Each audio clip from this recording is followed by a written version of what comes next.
You're listening to The Bob Zadek Show, a full hour of libertarian discussion with the smartest guests on radio. Live, spontaneous, and thoughtful. It's the show of ideas, not attitude. Now, your host, Bob Zadek. Hello, everyone. Welcome to The Bob Zadek Show, the longest-running live libertarian talk radio show on all of radio. Thanks so much for listening this summer, soon-to-be summer, Sunday morning.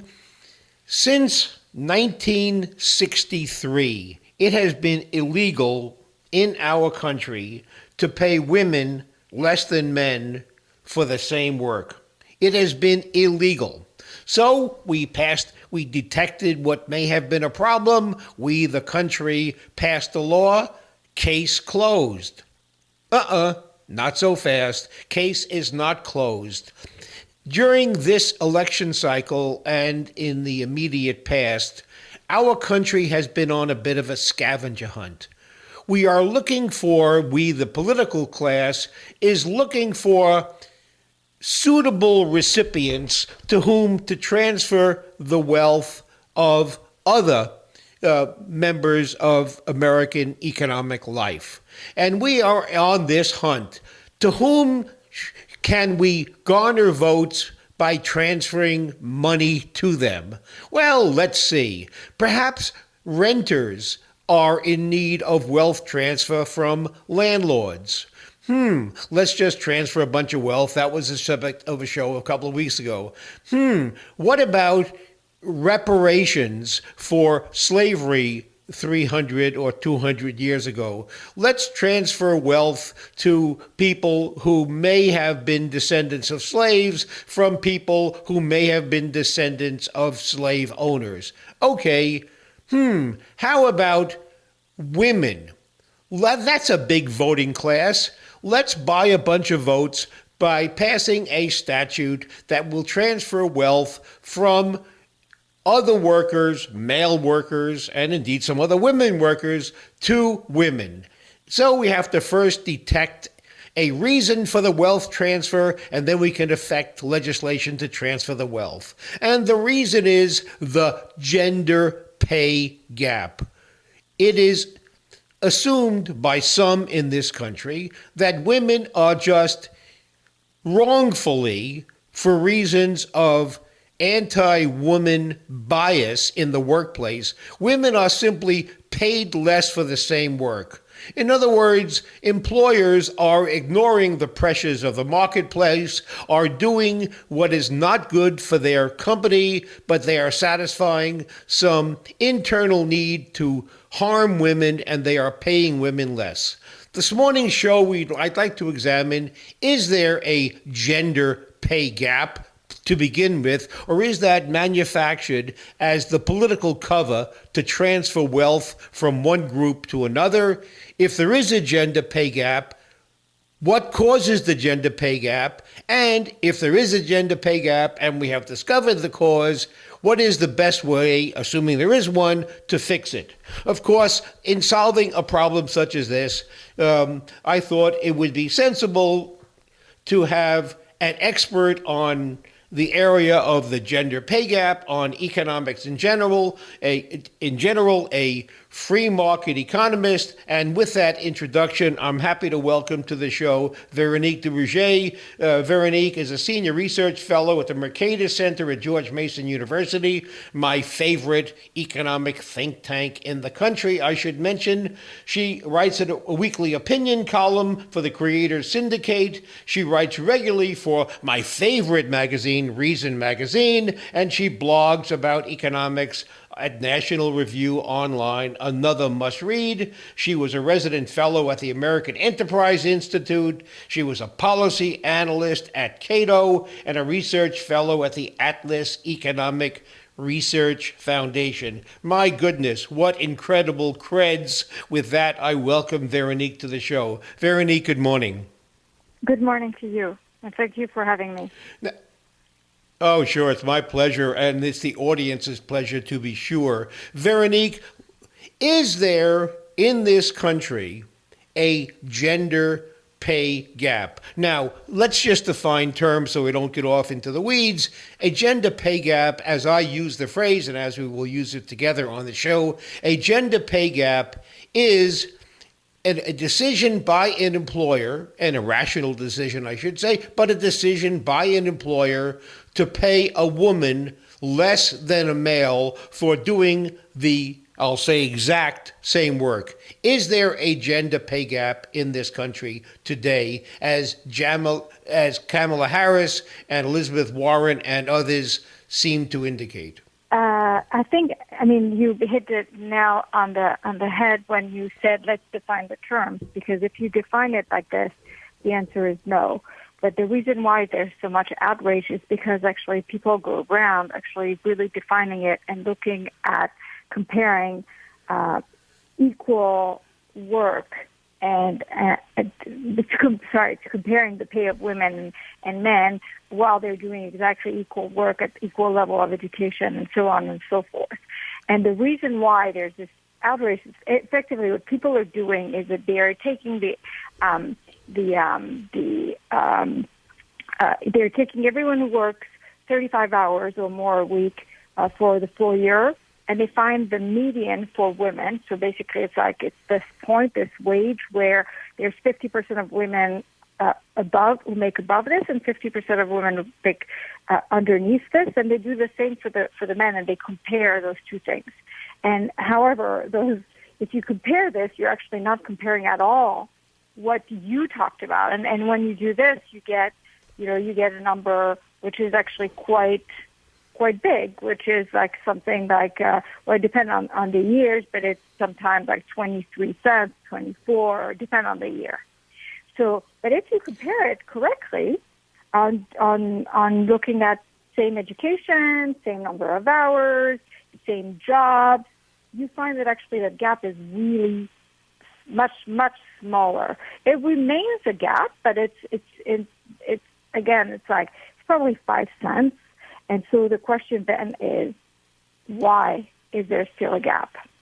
So what we have statistically women, as Veronique has explained, if you compare the exact same jobs, if you do the hard work and have statistically defendable analysis, there is a slight, Veronique will explain the degree, pay gap if you do the careful work. But if you compare in gross, if you do the sloppy, careless, lazy calculation of just take all the women in the whole country, all the men in the whole country, irrespective of how collectively women do or enter into various occupations more than men and other occupations less than men, there is such an impossibility of making apples and apples.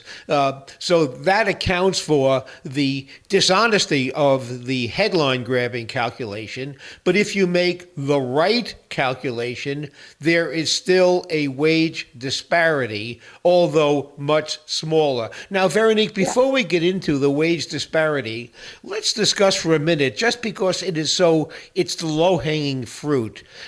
We have employers in this country who, let us assume, for the most part, they are interested in obeying the law and in making as much return for their owners as they can and having their business prosper and grow.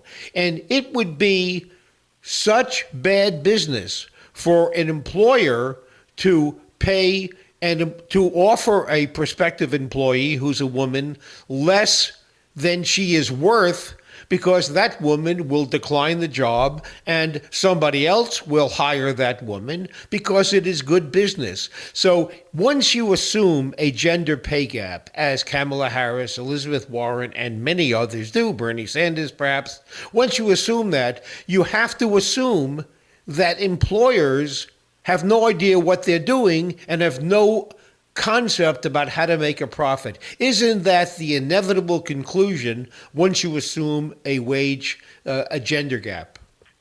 Well, so that's one of the assumptions. I think another one is that business are out there to mistreat their employees. You get this idea all the time, whether you talk about the pay gap or whether you talk about overtime pay. There's always this assumption that, employers could be paying much more their employees for overtime, but they don't do it even though they're sitting on this big pile of cash. So these are two of the main assumptions that just business owners are up to no good.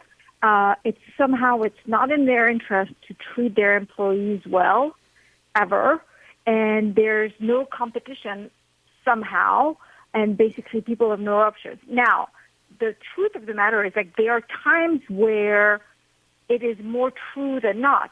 When the economy is not growing, when you're in a recession, when there's much less competition for employees, and the truth is that bargaining power is in the hand of employers, but it doesn't mean that they won't actually mistreat their employees nonetheless. It just means that they don't have a good reason or the means to stretch themselves to keep employees and to attract employees because they may themselves have less of a need for an employee.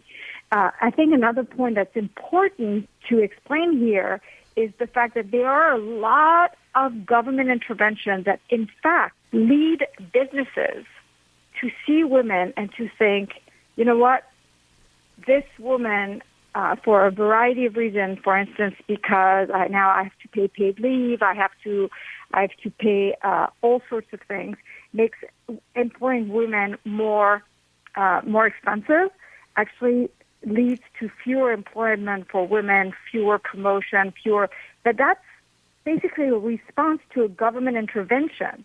It's not in the nature of businesses to discriminate against women just randomly. So let's just explore that a little bit further, because that is actually government-created wage discrimination between women and men. There are many state and I'm sorry, go ahead, Veronique. Go ahead. Sorry. There are many state and federal statutes that tell employers, we know better about how to run your HR, your human resources department, than you do. And we know it is in your best interest and in the best interest of all of your employees to have mandated maternity leave, mandated leave to take care of sick relatives and the like, all of these mandated benefits imposed upon a business, telling a business you must offer these fringe benefits other than wages. And when you do that, the cost is most of the consumers of that fringe benefit are women, which means the cost of hiring a woman is simply greater than the cost of hiring a man. So while the employer is out of pocket the same amount, the employer is forced to pay the woman, not in wages, but in benefits that maybe that particular woman doesn't want and the employer doesn't have the money to pay. So when you include the other costs, women are paid perhaps the same, except they don't get it in money, they get it in forced benefits that they might not even want. And you have observed that, I know, quite a bit in your studies. Yes, so there's a big debate going on right now about paid leave, having a federal paid leave, because we're the only industrial country that doesn't have one. And it's bizarre to me when you have Republicans arguing that we should emulate policies from countries like France and Spain and Italy, countries that haven't really been growing in years. And the whole argument is that this is a policy that allows women to take time off paid, even though they can take at least for most jobs they can take it, but for up to 12 weeks, but not necessarily with paid. And it's important because it has all sorts of benefits. No one denies the benefit of paid leave. The question is whether the federal government should actually mandate it. And it's pretty interesting to actually notice, by the way, that there's a ton of there's roughly 65% of women in this country that actually report getting paid leave. But what's important about this is like when you look at the economic studies that have done in countries and in states. By the way, there are 5 states that have paid leave on their books. What you find is actually quite astonishing.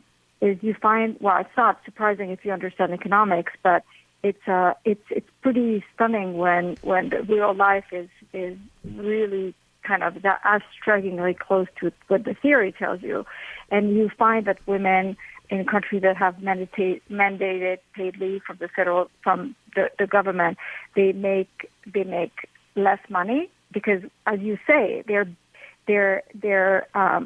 overall compensation may not change, but their base compensation may change.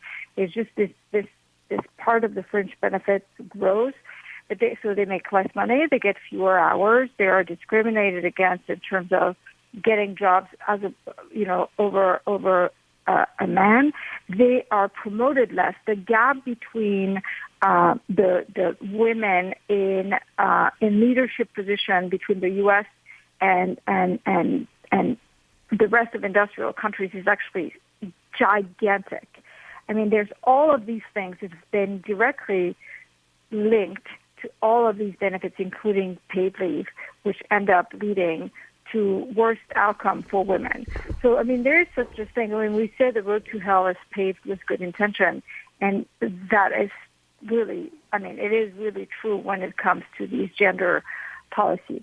So, but the reason why we got on this is that there is a moment where businesses end up discriminating against women, but usually it is either because they're bad business people, and there are very few of those, and they pay the price of it, especially during booming times like now. But that's very rarely the explanation. In a vast majority of cases, it is actually because the government has actually put something into law that makes it unappealing to hire women.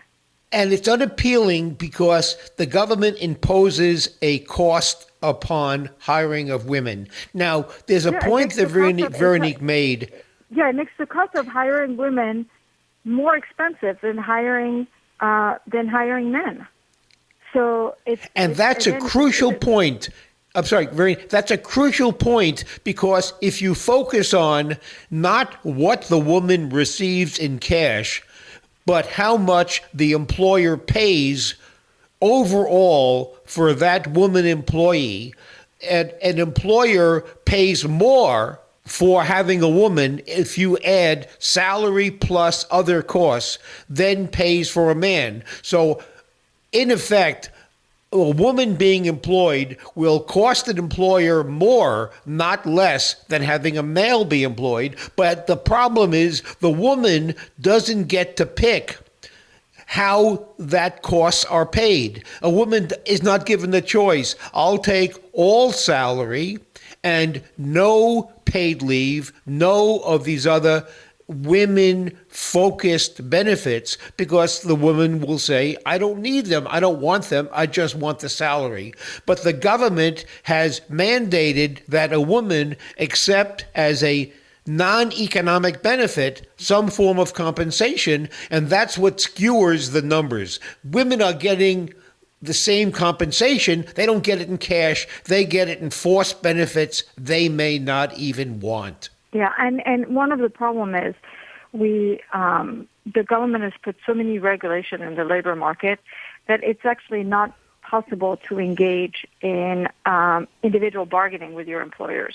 Now, your employers may not want to be doing this with every single one of its employees, and it may be easier to have the same, one-size-fits-all policy for everyone. That said, like for instance, when you think about the paid leave policy, one of the solutions, rather than make it a federal mandate, it's like you could allow employers to let their employee accumulate over time without paying them, but accumulate it so they can use it for whatever they need, sick days or for when they have a child or when they need whatever time at work. But right now, it's just not possible. There are people advocating here in Washington that basically we change the law to actually give more flexibility to employer and employees to actually negotiate things that fits them, and works for them. Because as you say, when you have a paid leave policy, when you have a healthcare policy, these are all fringe benefits that add on top of our base compensation. And in the end, people complain that wages are not growing, but actually total compensation is growing. What's happening is that you're getting less and less cash for you're getting a non-growing part of the cash part of your compensation is growing not that fast, and sometimes barely. But what's really growing is actually really striking when you look at total compensation and you divide it by the fringe benefit part and the cash part, the compensation part, the base salary part. It's like over time, it used to make, those fringe benefits used to make like 5% of total compensation, and now it's really close to a third. And so there's no free lunch. You can't have both. Contrary to what a lot of politicians believe, companies are not all the same, and they're not all sitting on big pile of cash that they can, if they wanted, if they had a heart, would actually spend on their employees. There are trade-offs that they're making. They can't, if you're not spending it on investment and you're spending it on your employer, on your employees, there are also consequences for the growth of future employment. There's all these things. It's like politicians tend to not understand that these trade-offs, they happen. And what people see, of course, is how much money they get. They don't actually realize, they rarely see the full cost of them being employed. The trend in our government is, our government abhors choice and they abhor freedom. Let me explain. In our consumer lives, we are given enormous choices. We get to pick and design and customize everything we want. We have the most choice-filled life as consumers.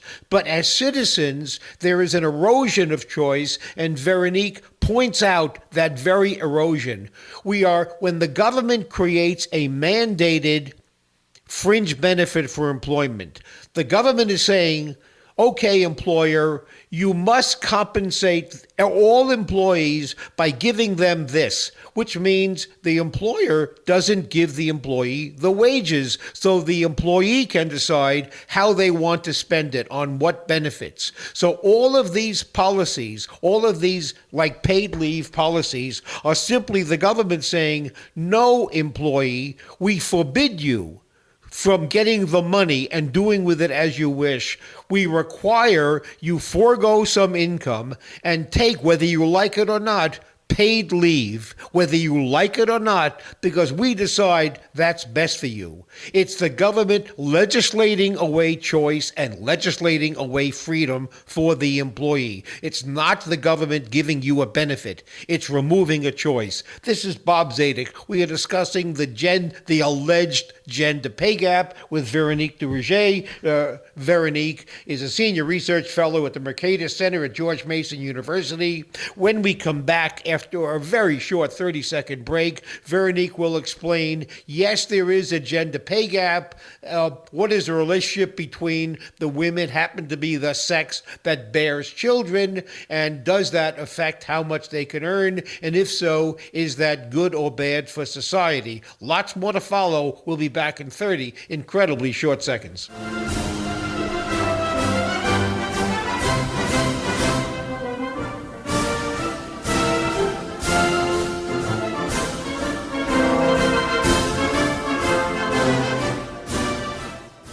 Red states versus blue, urban versus rural. As federal government keeps growing bigger, we the people are getting angrier when our side doesn't win. Are we at risk of becoming a nation permanently divided? In his latest book, Power to the States, How Federalism 2.0 Can Make America Governable Again, talk show host and author Bob Zadek explores factions and divisions that are inevitable and a solution that's been there in the Constitution all along. Power to the States features conversations with top scholars, statesmen, and a sitting state Supreme Court judge. Bob and his guests show how liberals and conservatives are rediscovering the virtues of federalism, where states become laboratories of democracy and citizens vote with their feet when they don't like what government is doing. Order your copy of Power to the States at bobzadek.com today. Zadek. A house divided can't stand, but healthy competition between the states can make America more prosperous than ever before. Power to the States, How Federalism 2.0 Can Make America Governable Again. Available now at bobzadek.com. That's bobzadek.com. Welcome back to the Bob Zadek Show, the longest-running live libertarian talk radio show on all of radio, the show of ideas, never the show of attitude. Thanks so much for listening. This Sunday morning, we are discussing with Veronique de Rugy the alleged gender pay gap. Are women improperly, and I should add, illegally discriminated against in the amount they earn by doing the same work as men in our complex economy?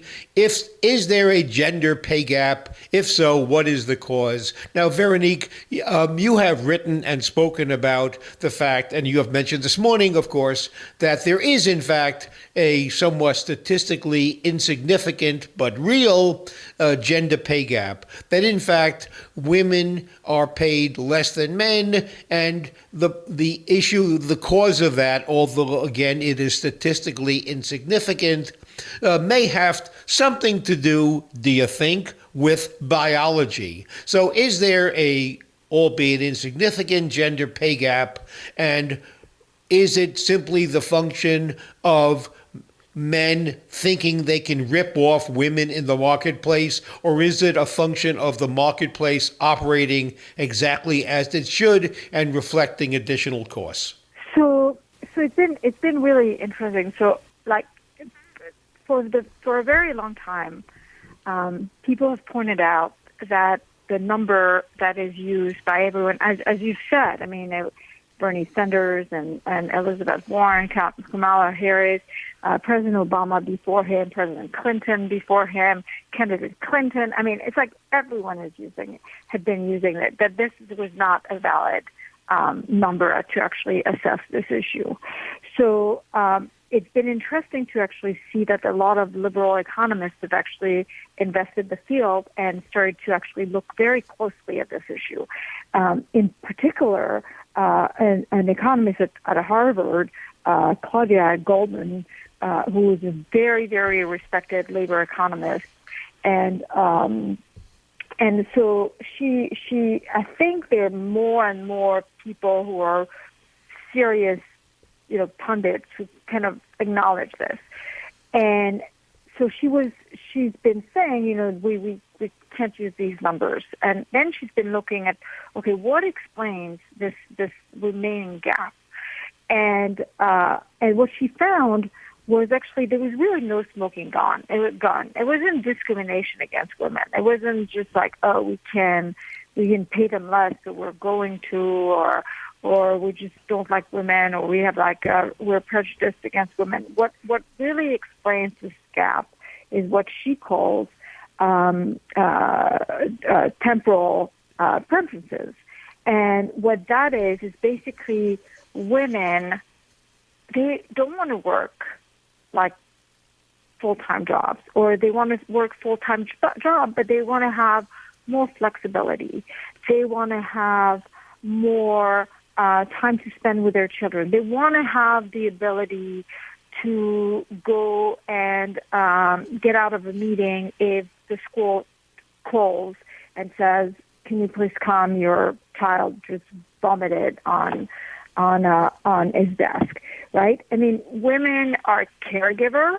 I mean, they're much more often than men, and they've expressed this choice their caregiver in their preferences in the jobs that they will do. So, for instance, it's very visible in law firms where basically it's like either like when you look at the choices, the career choices that women with the same degrees make in the same law firm, where they may decide not to take the partnership route, which means basically you have to be available 100% of the time to your client, from Mondays to Sundays, evenings and morning, early and late, and they'll take the route of being, high-ranked lawyers, but with not so much of that time constraint. And so it's this preference, this demand for flexibility, Golden explains, that explains like pretty much all of this pay gap. So in fact, there is a cost, a real cost, to accommodate the particular needs or requirements of certain women who, and you used an important word, Veronique, you said women who choose, voluntary. They choose if there is a time conflict between the needs of their family and the needs of their employment. They choose to be able to elect the family. Well, in doing so, that imposes a cost on the employer collectively. And the employer simply say, no problem, we will respect your choice. We will allow you to do that. However, that is how we are, in effect, compensating you. So the woman who makes that choice is simply being compensated by being given the choice. That's of value to the woman. So to measure her pay simply by net pay after taxes on her paycheck is an improper measure. You have to measure total compensation, including the non-cash piece, which is the freedom. When you want the freedom, it comes in the employment sphere, it comes with a cost. So while women are paid less in cash, the employer is foregoing value of the same or greater amount. It's just that the woman is being compensated with a non-cash but real benefit. So it is not mean-spirited discrimination. That would be, since 1963, against the law.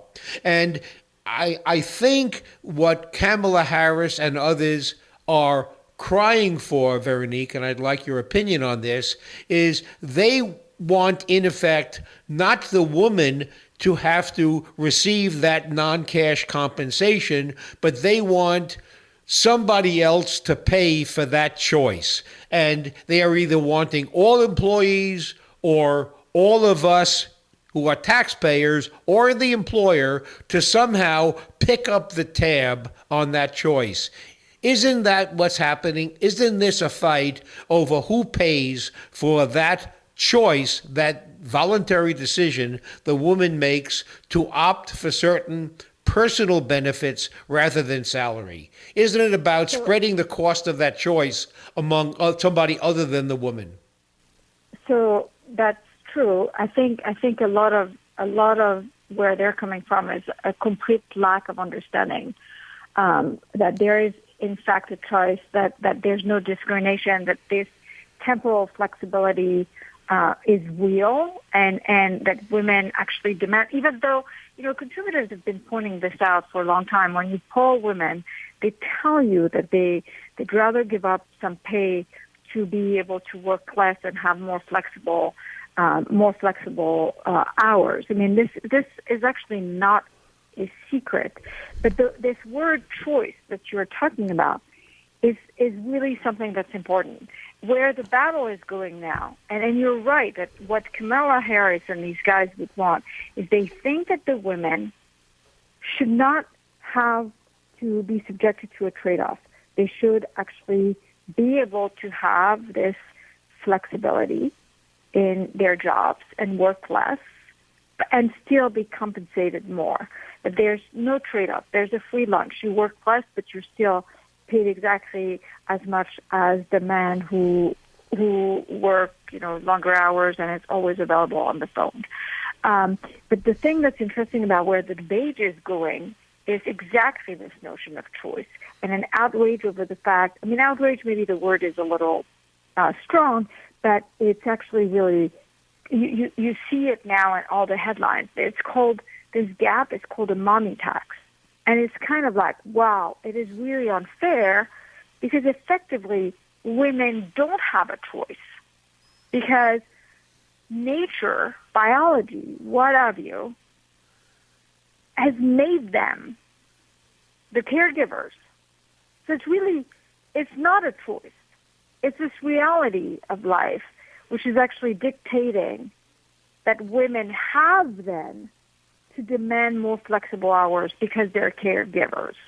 And it's interesting, like you see, faced with the impossibility, at least the serious ones, to continue saying that it's a big pay gap and continuing saying that it's discrimination. They're just shifting to this notion that actually it is not a choice. It's biology. Like women have to be the one having the children. Isn't it unfair that as a result, what comes next is that they have to make choices of working less? And so that is kind of actually an alarming development, in my opinion, because I don't know where you go from there. But that's it's all about this. What you and I see as a choice, they see as actually not a choice at all. It's one that's dictated by something, but basically they don't have a choice. And it's it's kind of interesting.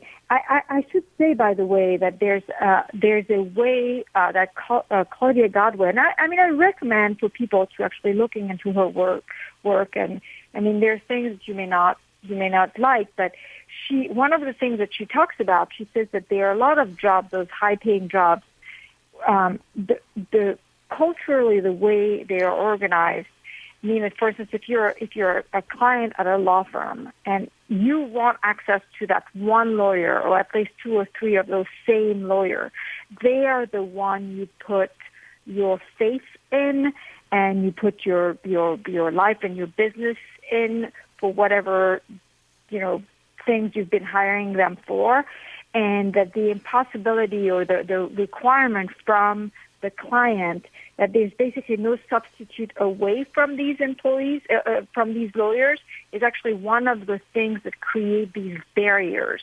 The fact that you can't switch from one lawyer to another is one of the reasons why, for instance, like women couldn't actually be like really, some make the choice, but be like, those high-ranking senior partner, and then when they are busy taking care of their kids, someone else could take care of their client, and that demand. So she says basically, if there were a cultural shift where there were more acceptance of employees being perfect substitutes from one another, you would see less of this need for temporal flexibility.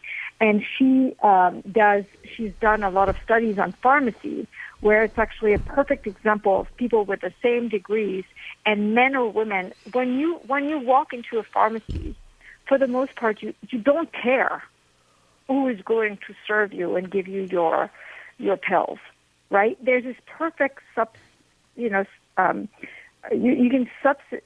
can substitute one pharmacist for another, right? And that explains basically there's absolutely no pay gap in these type of professions.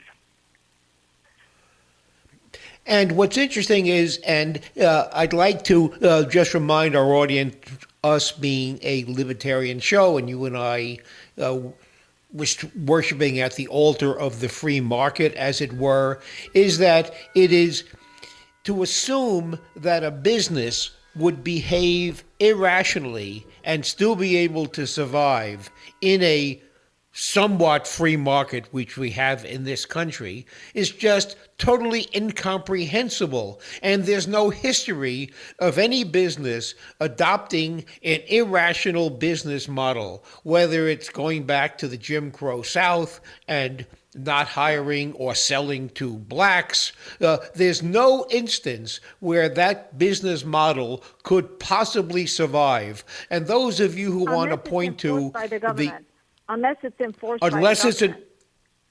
Exactly. And enforced by the judgment is the perfect segue into the reminder that when we had segregated lunch counters in the Jim Crow South, when we had hotels who would not rent rooms to blacks, and those and people will point to that as an example of discrimination in the marketplace. I need to remind everybody that Jim Crow, that refusing to serve blacks at lunch counters and allow them to stay in hotels, remember, my friends, that was the law in the South. That was not done as a business model.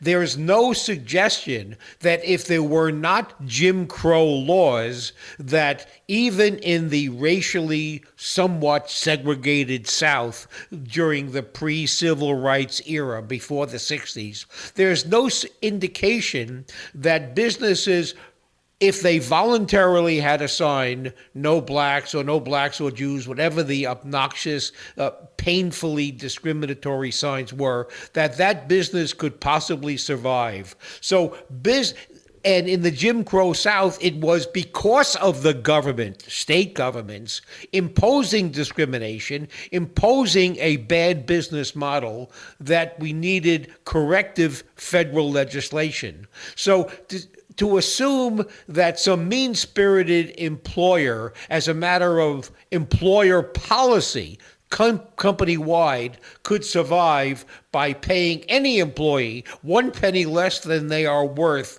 is just irrational, and it's contrary to every understanding of the free market. So, Veronique, doesn't the free market serve as the ultimate barrier against discrimination? Yeah, and listen, you will always find people who misbehave, right? What you want to see is actually you want a system that actually guarantees that the incentives are in actually treating people the best.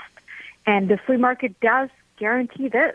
It doesn't mean that every single actor is going to be this perfectly pleasant and civil and loving person, but that its economic interest is actually in acting as if. And the free market definitely does this. And by the way, if you one of the interesting thing is to see what is happening to wages and to all these fringe benefits for women when the economy is growing. Target just announced that it was going to extend paid leave to part-time employees. Part-time employees, right? And why is this? It's because Target needs employees, and the economy is growing, and there's a competition between companies to attract the best employees. And the way you do it, you can do it with more cash, and some of this is happening. In fact, we're seeing it. There's a wage growth going on, especially at the lower level. And on top of that, to extend more benefits. And so you see, it's not that the target employers necessarily think that the best thing they can do is just throw cash and tons of benefits at their employees all the time at the expense of their bottom line. It's like they actually see it as a means of survival, of good business practice. And this is why the free market actually does align these incentives with actually, behaviors that, the intent is like, it doesn't matter what, you don't need saints in the free market system. You actually have a system that actually creates outcomes that are overall quite desirable. Now, it doesn't mean one of the things that's my big problem was this misunderstanding of what the market does. The market is a process, right? And what comes out at the end is not necessarily your dream unicorn world. And so this is why a lot of people call market failure the fact that the market outcome is not the one they dreamed up it would be. But I think that it's like when you look at a market outcome, you should know that considering all the constraints, and that includes a lot of government intervention, this is the best. This is the best outcome we could get. And if you want to actually, if you're displeased with it, you need to understand, not call it a market failure, but understand what is it, for instance, that explains that not more women report, even though a ton of women report having paid leave. What are the constraint and the regulations that actually get in the way of employers, giving more of these benefits to lower income women. And when you look at it, it makes a lot of sense. And suddenly you realize that it's not that business owners are evil. They are simply motivated by their own self-interest. And but for that self-interest, as Adam Smith pointed out, it is not out of their generosity that butchers and bakers provide you with exactly what you want at the price you want to pay. They do that. They stay up all night figuring out how to give you what you want because it is in their self-interest. And their self-interest is to please the consumers and to please the public. Now, Veronique, I'm sure you've given some thought, perhaps with a bit of a smile, if not a smirk on your face. We have a few minutes left. Kamala Harris seized the headlines for about a day and a half with her proposed bill, which she entitled Holding Corporations Accountable for Pay Inequality in America. I'm sure you have glanced at her proposal. Oh, yeah. We have a couple of seconds left. It is laughably ignorant economically. I wonder if you would just comment, and only not because that bill is important, because it shows the mindset that you and I are up against every morning when we open up our eyes. So tell us in a few words what the theory is behind the Harris Holding Corporations Accountable Act. Well, I mean, it's exactly what we've been talking about. Is this complete ignorance of the facts, of data, of economics, and it's pandering to the ignorance of people, and it's also trying to pretend that somehow government is the solution to whatever fake problem they can dream up. And this proposal is actually quite terrible because not only is it ignorant, going after a problem, as we've said, that just doesn't exist, but it's really the ways that she proposes to address it is quite devastating.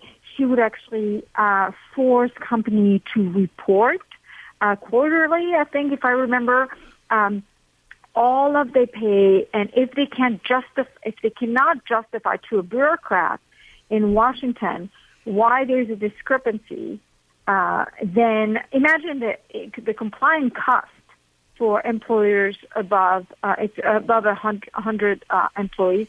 Imagine the compliance cost to be doing this, to having to report every quarterly or every year to those bureaucrats.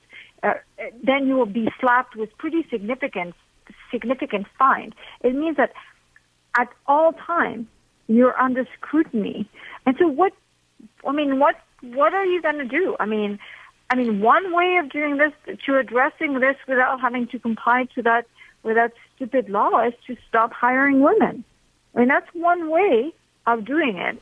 I don't think companies will go as far as doing this because actually women have become a really indispensable part of the labor force. But it will definitely make it less appealing to hire women when basically you're under scrutiny for every move that you make, and that it not only you're under scrutiny, but this law is going to be just high cost to you. And remember where we started this show an hour ago. In 1963, it became illegal under federal law to pay a woman less than a man for the same work. So talk about a problem that was solved 55 years ago, and we are still talking about a solved problem makes no sense whatsoever. It is simply a way to impose a cost borne by each and every one of our listeners to impose a compliance cost. And as Veronique so aptly said, it is pandering to the woman's vote. And I describe it as creating the total absence of a need and then filling it. That's what the Kamala Harris and the Liz Warren proposal about women in boardrooms is all about. So, Veronique, is it the summary that there is an statistically insignificant wage gap, not enough to garner any headlines, whatever, and that is because of the fact of life that women, because of their choice, they cost a tiny bit more for an employer to hire, and that tiny bit more is reflected in the tiny bit less that in the overall economy women are paid. So in fact, the cost to the employer is the same. We have about 30 seconds, Veronique, for final comments. Yeah, whatever gap exists is explained by when you measure things properly, whatever gap remains is explained by this temporal flexibility, basically women choosing to be caregivers and demanding more flexible work hours in exchange to slightly less. We're going to be cut off in about 5 seconds. Veronique's most important word was women choosing. It's a matter of choice. Bob Zadek thanking Veronique so much for giving us an hour of her time and saying so long for now. Thank you.